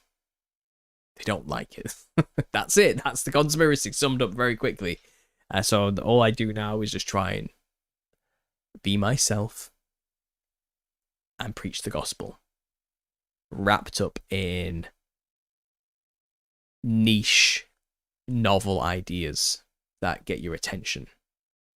So then I can get you the gospel afterwards, because we live in a world where people need the novel, they need the strange, they need the weird to pique their interest and get them listening. And once you've got them, you can sneak the gospel in there at the end as a solution, because people need solutions, you know. And that's what the channel's become. That's how I got here. This is what I do. Is that advice? Does that help in any way? Like, I don't know. I really don't know. I'm not going to tell you to upload at this time and do this and that and blah, blah, blah, blah, blah. I've winged every step of this. I don't script stuff. I have the odd scripted video in the Nephilim Clown series, but I stopped doing that pretty quick because I can't be bothered. I just make videos. I just talk. And people listen. I have ideas and I let them just come out. Like verbal diarrhea is like just coming out everywhere uncontrollably, you know. Like, I can't stop it. Like I can't stop speaking. I don't know why. Maybe I've got something. Maybe I've got a spicy brain. I don't know. My wife would tell me no, because I am very normal and calm and cool and collect outside of this. But once I'm here, once I'm talking, I don't stop. I can't stop. I won't stop. And for some reason, you idiots want to listen to me. You tune in and you keep listening to me talk. So I keep talking, and it's become this vicious feedback loop where I just can't stop talking. Here I am. This is my life now. And I wouldn't change it for anything in the world. Yeah.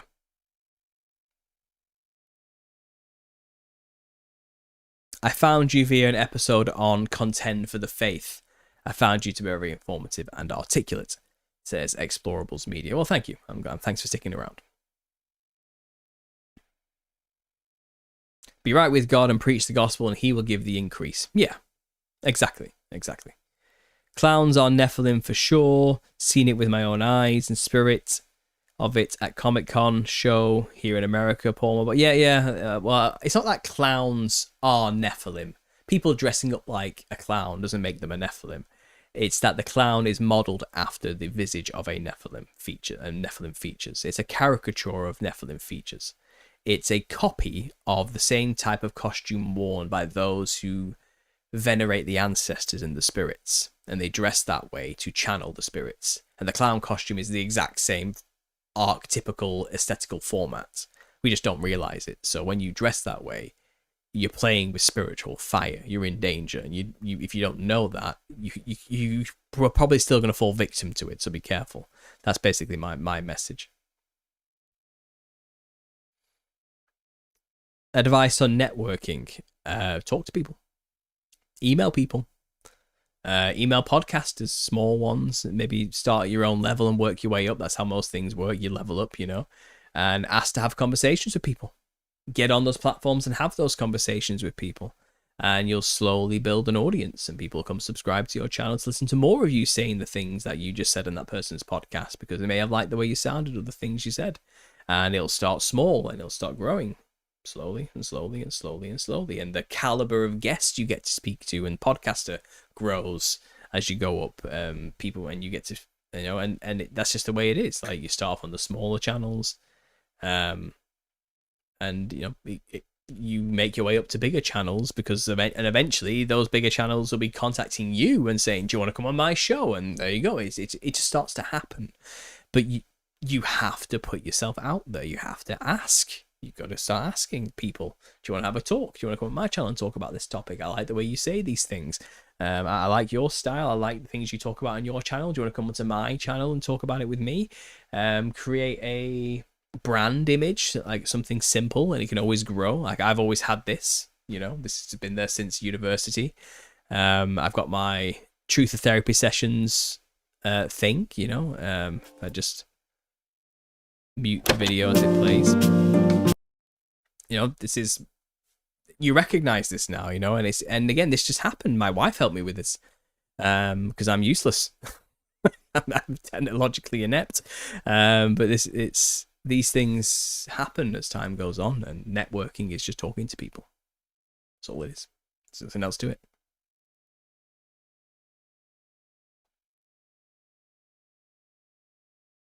People need to love Father God with all their neighbors, and their neighbor stranger as themselves. Yes, it's Calibri. That's true. That's true. I come to Idiot Max, says Pepe Sylvia.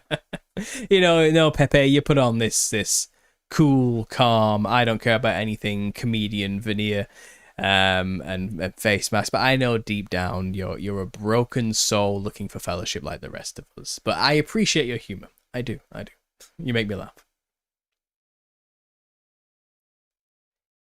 Yes, you help people on multiple levels, Paul, because you're sowing spiritual seeds every day to those who are lost, while also expanding deeper study knowledge for existing Christians. That's the aim. I want to be able to be listened to by new baby Christians, non-Christians, and even the veterans out there. I'm trying to be for all, and everyone's got something to learn, some more than others, obviously. And I like to get you involved in the conversation as well, like we do today in these Q&As.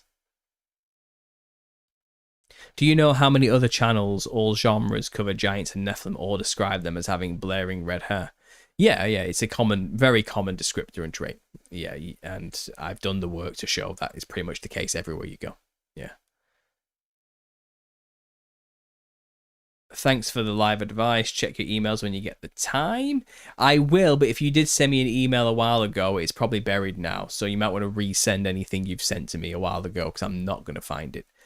My inbox gets inundated with like 20 to 50 messages a day sometimes.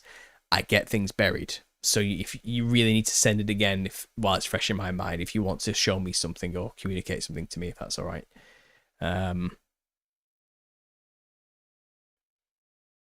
Nothing is luck, it's God ordained or not. Maybe.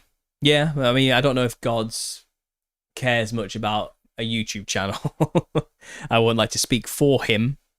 I'm going to assume I'm being helped a lot, though, by him. And I thank God every day that I get to do this.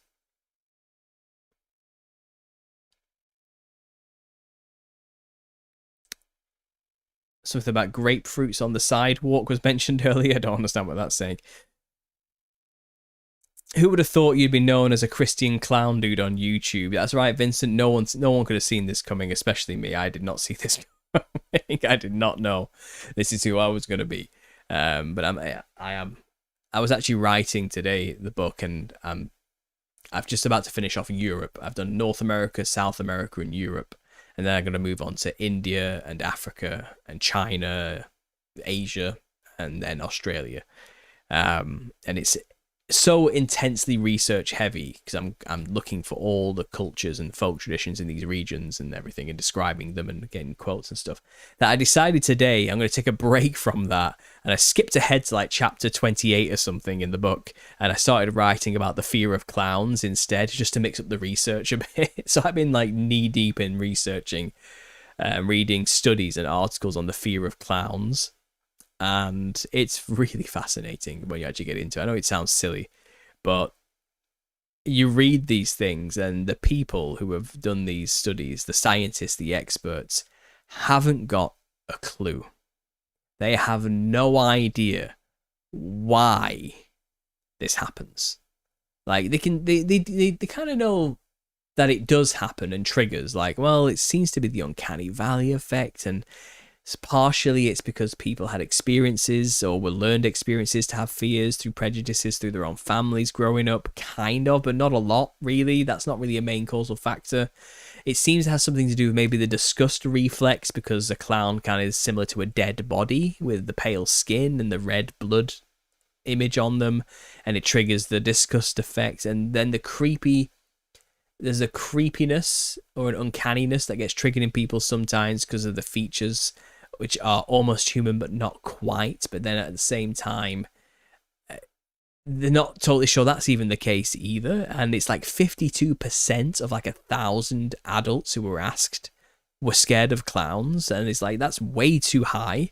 It doesn't make any sense. It's like one of the biggest fears in the world then. Like, that's like ridiculous. It's kind of like we have all these ideas to like guess why clowns are scary, but we don't fully understand specifically why those traits put together elicit a disgust response, or we just don't know. Like that's the result of the study, basically. Like well, everyone's got an idea, but no one has any conclusions. We have no idea. Like we know it does trigger these things. The uncanny valley, the disgust reflex, and the creepiness reflex. We know these things, when put together, do that to people, but we don't know why those things specifically cause that effect. We just know what the effects are when these things appear, when a clown image is around people, but we don't know why it causes that problem. We have these guesses, but we can't explain. They can't explain it. Right? They don't know. They have no conclusion yet as to what's causing such a response. They say maybe it's unpredictability of clowns, like people are scared of spiders, and the main causal factor why people are afraid of spiders is not just the aesthetics of a spider, that's partially, it's the unpredictability. You don't know where it's going to go next or what it's going to do next, and that fear of its unknownness is what scares people, puts them on edge. Where's it going to go? Is it going to go there? Is it going to go there? That's why people are scared of spiders. And they've said that this is probably why people are scared of clowns, because they're tricksters and they could squirt water at any moment or do something silly, and you're on edge waiting for them to do something because they're a clown, and there's like social expectations for what clowns do, and they're known for playing with people and doing tricks and pranks, and maybe that's scaring people. But when they do the surveys, it's not really that. It's the looks. Like clowns make people feel disgusted and creepy. They don't know why. I've got a theory. So there we go. So that's the chapter of the book I'm currently writing. I did today. And you read these studies that they haven't got a clue. They just don't know. They just don't know. I believed in Jesus, but due to the intelligence that we have all now got access to, it's now making me very critical of the Bible. I still want to believe, but now I'm finding it difficult, says session 1480. Well, fair enough. I get what you're saying. There's a lot of man-made chicanery going on with the book and the written word. But never forget that the word of God is not ink on paper. It's not a book. It's Jesus Christ. He is the living word of God. Okay? He is word manifest into the flesh. Okay? He is the word. Remember that. Jesus Christ is a supernatural God. He is a being. He is God incarnate. He is supernatural. He does not rely on a ink on paper. Okay, if you want to know the word of God, you can realize that it is written on your hearts. Okay, and if you want to have a relationship with Jesus Christ, ask and have a tangible experience with the Holy Spirit, and know that He is real, and don't rely on the ever-changing and decaying paper book. And now in the age of AI, it's going to get worse if that's where people are relying. I think we're called to have a relationship with God as disciples, to be living examples of what it means to have a relationship with God for this very reason. Because as the time goes on, Scripture will become less reliable, unfortunately, as evil men get their mitts on it and manipulate and change, especially with the way technology is going now and rewriting history and everything else. But if the people who know God can be out there to tell people who God is and what His message is and what salvation and the gospel is, you don't need the book. But it's that being said, there are a lot of translations of the Bibles out there, and you can go back to the original Greek and the rest of it, and you can do these translations, and you can find where throughout history things were changed here and there, and what we can do. And I know there's been a lot of stuff going around that Jesus Christ was just made up by the Roman Empire, the rest of it. And it's kind of okay. Well, no. Because you can actually pray to God directly and He'll respond, and you can have a relationship with God as a supernatural being, which again then contradicts what these people are telling you about this Roman history thing. And then obviously when you throw in the idea that, well, there's actually the millennial kingdom already happened, I think much of the early Roman history, that period of time, and the early Byzantine Empire, as we call it, is probably a lie. Most of that's fabricated history. Because not long after 70 AD did utter destruction come upon the whole earth, and a reset was done, and I think 98% of the population of the earth was wiped out, and then the dead in Christ resurrected and ruled as glorious saints for 1,000 years as kings and rulers with Christ. When the Byzantine Empire was supposed to be happening, I don't think it did. I think a lot of that history is fabricated. I really do. And when you look around, the evidence that the kingdom was here is palpable, but all we have really are books that have tried to tell us, and that have been unearthed and discovered in the modern era, that, oh no, that was just a part of the Roman Byzantine Empire. Ignore all those buildings everywhere.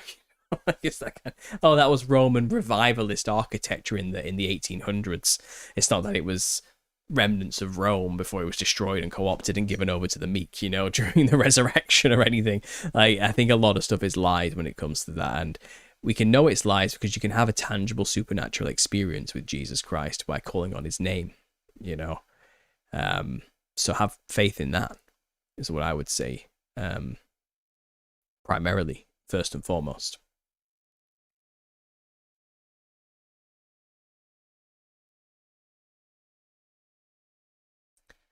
What aspect of increasing intelligence makes you doubt? Just curious if anything the Bible predicted it. So Explorables Media is asking the question there.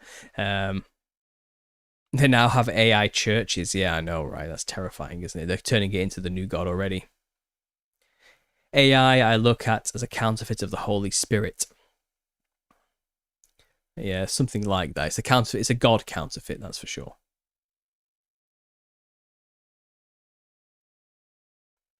Built with the hands of men, where my spirit does not dwell, churches. That is what Jesus said. Yeah, and last I checked, books are built by man, aren't they? This has been the longest 20 minutes ever.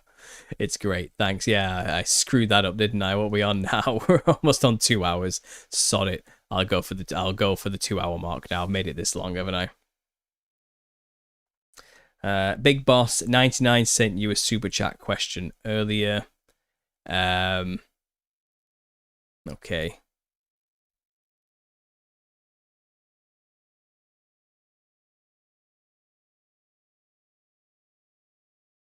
Are you going to repost the Raymond thoughts and mine chat? I can't, unfortunately, no.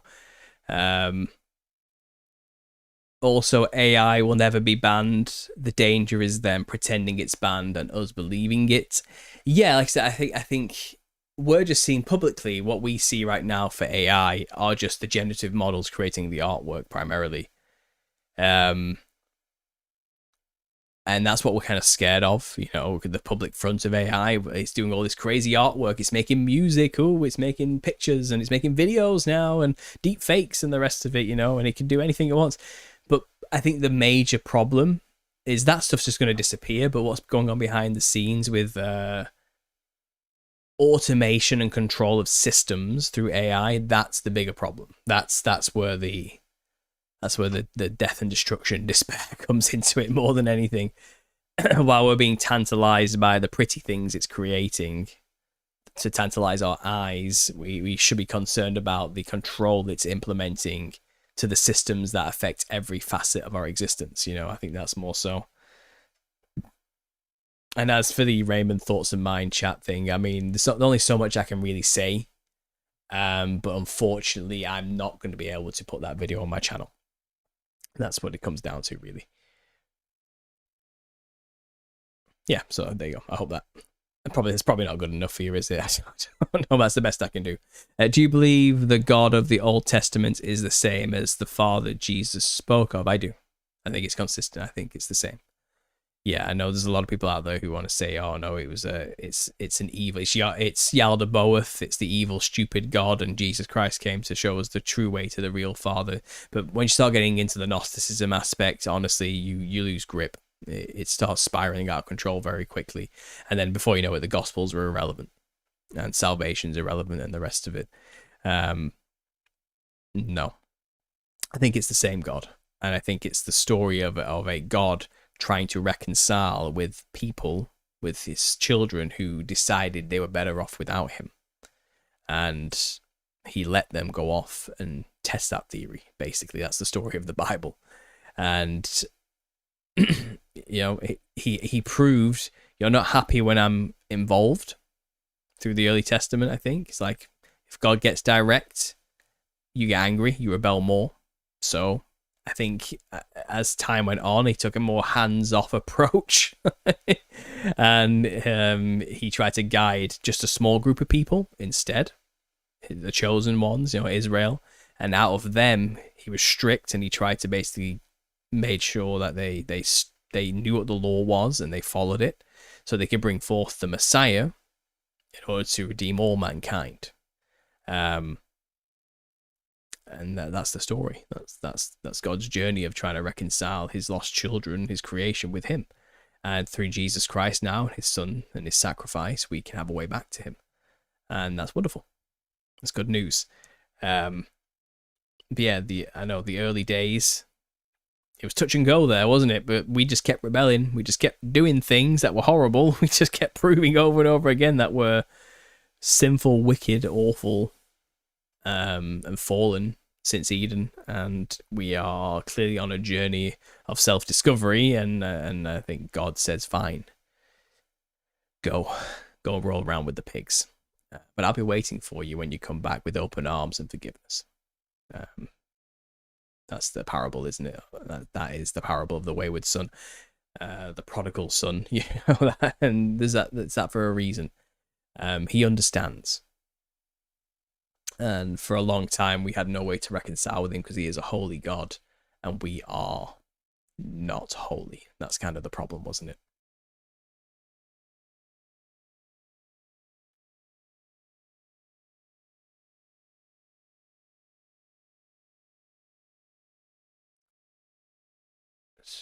AI, all insane. I went back to the old school stuff, Super Nintendo, DVDs, bike, grilling my food outside and work outside. More sunshine and clean eating, more homemade soups. It feels good, so good, bro. Yeah, I know. I think people are craving more of the analog existence. That's for sure. And I love being outside personally too. And we can all choose to do that. I think more people are.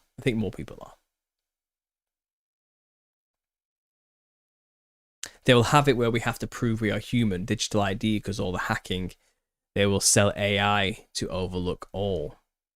Maybe. I suppose because we have the bot problem, which they caused, the only solution is, well, you have to prove you're not a robot by showing us your official ID. And then the advertisers will really know where to send those adverts then, won't they? So everyone wins. Yeah, sounds about right.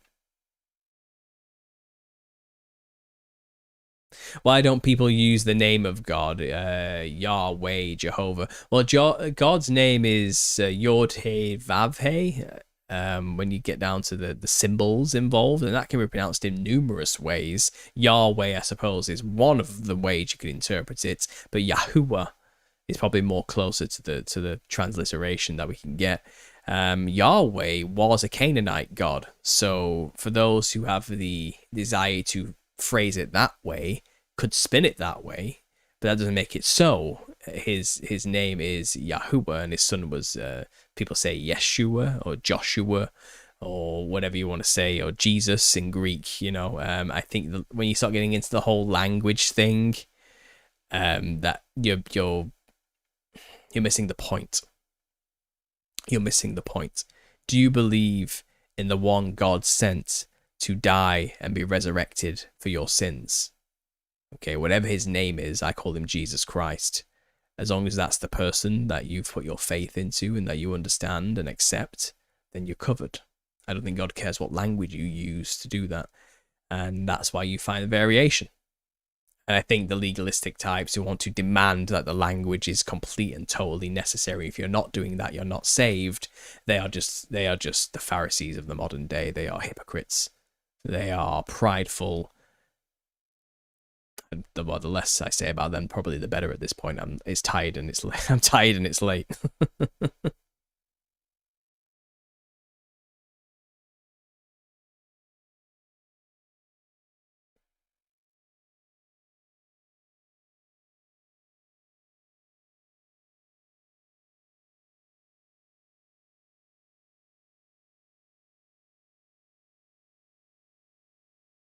A lot of people avoid saying Yahweh because the original Hebrew didn't include vowels. So exact pronunciation is debated. Exactly. We don't know how to say that name. Yeah. Yod He, Vod He. Yeah. I'm just thankful the Most High knows our heart, says question everything. Exactly. That's what it comes down to, isn't it?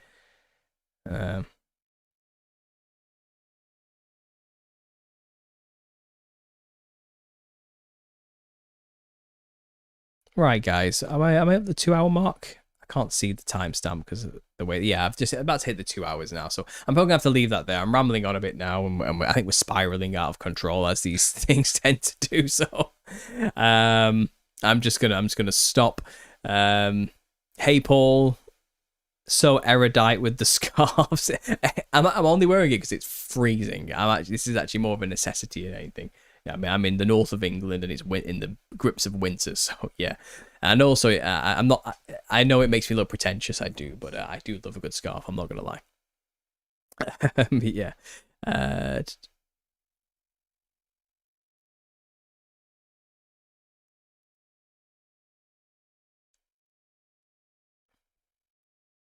Big Boss 99A. I did answer your question earlier. So yeah, sorry, I'm scrolling too far back there. His name isn't contained to a Hebrew word. Exactly. Yeah, I think God probably transcends human language, to be honest, when it comes down to it, doesn't it? So don't worry too much about that. And you've sent me an email there, Free Carpenter. Thanks for that. I appreciate that. I'll check that when I can. Probably not tonight, maybe tomorrow. But guys, I'm going to leave it there. Thanks for listening. I do, obviously, the usual. If you would like a signed copy of The Nephilim Look Like Clowns, I've got a box right in front of me here with paperback and hard copies available for signed copies. So if you would like a signed copy, email me at understandingconspiracy@gmail.com and I can get that out for you in the post. I think it's £50 for paperback and £60 for hardcover. And that covers postage, packaging, the book and everything, and taxes included. Just a flat rate for the book. If you're interested, it's a good way to support me. All the money goes to me directly, and you get something in return as well. Or you can get yourself a book on Amazon if you don't want it to be signed. But I will only get a third of whatever you pay on Amazon. So this is a good way to get me supported directly, where I get pretty much all the money. That's why I do that. So there we go. Please consider becoming a patron member as well. There is extra stuff on there, a whole back catalogue of extra stuff as well. Things that couldn't go on YouTube are on there too. And all the members only chats that you see on YouTube also go onto Patreon. So you don't miss out on anything there either. But there's a lot of stuff on Patreon that will not go to members only on YouTube. Just because the threshold for YouTube is like $2 or something like that. People who pay more on Patreon get more. So please consider that. It's probably the best way to support me. YouTube ad revenue is slowly going down by the month in big chunks. YouTube has changed everything with the algorithm, and now they're pushing shorts more than long form content. And I'm a long form content type of guy, you know. So I people like me are the ones getting hit the most. And obviously, if you look at your homepage feed now, you'll find that it's majority shorts with only like a few long form videos at the top, like 3 or something. So like 3 long form videos, 10 shorts, 3 more long form videos, 10 more shorts. It used to just be 30 long form videos on the front page. So more people saw your videos, less people competing for real estate at that homepage that gets the clicks. As a result, most people that make long videos are losing views rapidly since September last year. That's when it all really kicked off, and I am seeing it too. So just to keep me going and to support me, please consider becoming a patron. Again, I explained earlier, they only take 5% of whatever you pay for me, because I'm on some kind of old founders plan by some sheer luck. So there you go, guys. There's me shilling enough for myself and explaining why. Any support is appreciated. Thanks for listening. Email me if you want to talk to me as well. I'll be back soon with more videos, as always. On Sunday, I will be back with the Truth of Therapy sessions, and I have some podcast visits to share with you again soon as well. So there we go, guys. I'll leave it there. Thanks for listening, and as always, God bless.